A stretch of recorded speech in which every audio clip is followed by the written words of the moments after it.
Ya, kami tetap Pak selaku PPIH itu melakukan evaluasi. Kemarin memang telah kita berangkatkan dari Asrama Haji Pondok Gede, dari mulai yang jam 1, kemudian jam 4.30, sampai nanti sore yang jam 16. Total untuk hari pertama, itu kita memberangkatkan 1.226, yang tergabung dengan 3 kloter, 1 Saudi Airlines, yang 2 Garuda. Di hari ini pun kita masuk menerima kloter lagi, sama diberangkatkan juga sekitar 1.226 karena menggunakan 2 penerbangan SP dan Garuda.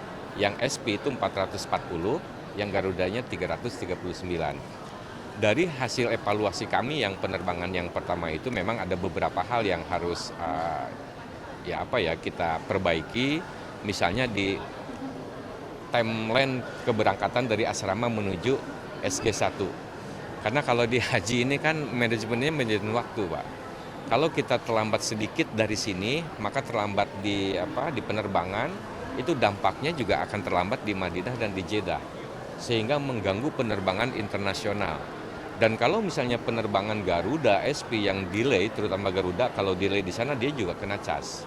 Nah, sehingga betul-betul manajemen waktu itu harus kita terapkan dengan baik.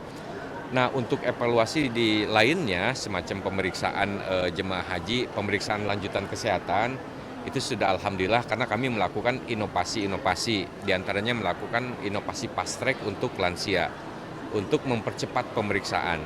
Karena tagline tahun ini pun itu kan masih ramah lansia, sehingga penanganan, pelayanan terhadap jemaah memang harus betul-betul diutamakan lansia. Bukan berarti jemaah yang lainnya tidak ditangani, tetapi lansia itu ada perbedaan lah, karena memang dia membutuhkan layanan-layanan dibanding dengan yang lainnya.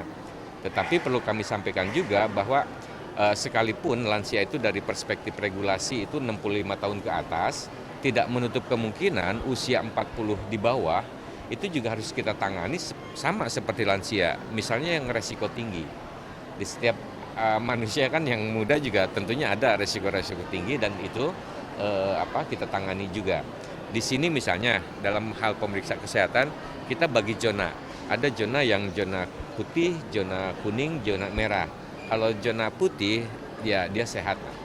Zona kuning dia sedikit levelnya di atas. Nah, kalau zona merah berarti harus mendapat perhatian, terutama perhatian dari kloter.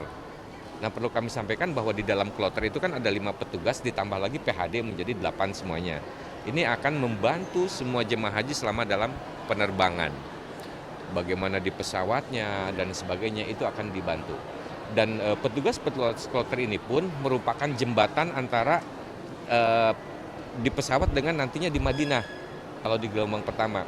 Jadi mereka akan melaporkan jemaahnya berapa, yang lansianya berapa, butuh kursi roda berapa, itu terdetek, Pak. Jadi begitu pesawat landing, petugas di Madinah sudah menyiapkan, kebutuhan kursi roda sekian, lansia yang harus ditangani sekian, sehingga ngedrop ke maktab atau ke hotel itu sudah by data itu.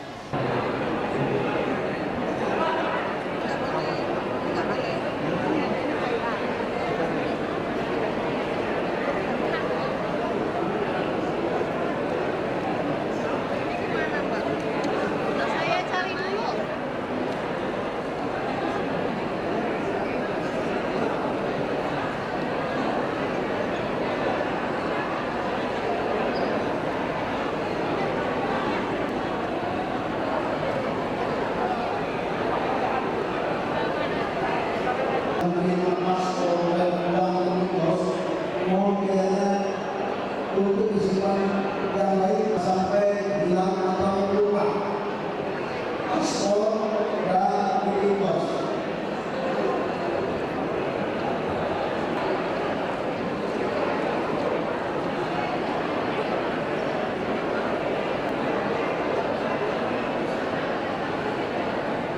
Kalau sudah mendapatkan kamar, habis menuju kamar untuk istirahat.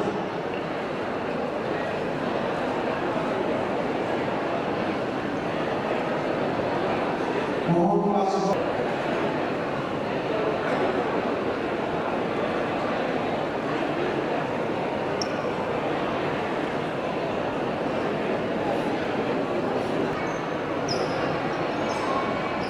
Mohon perhatian kepada saudara yang sudah menerima paspor dan simpan di tas langsung. Simpan langsung pas, jangan sampai hilang atau lupa.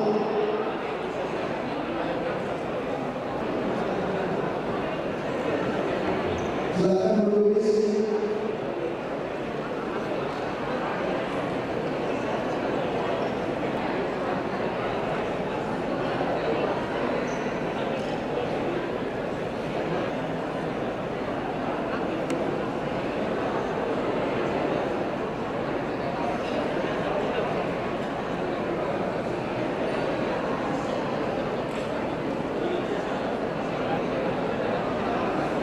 Silakan Bapak, silakan dengan dari posnya.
Istirahat karena perjalanan masih panjang dan jauh.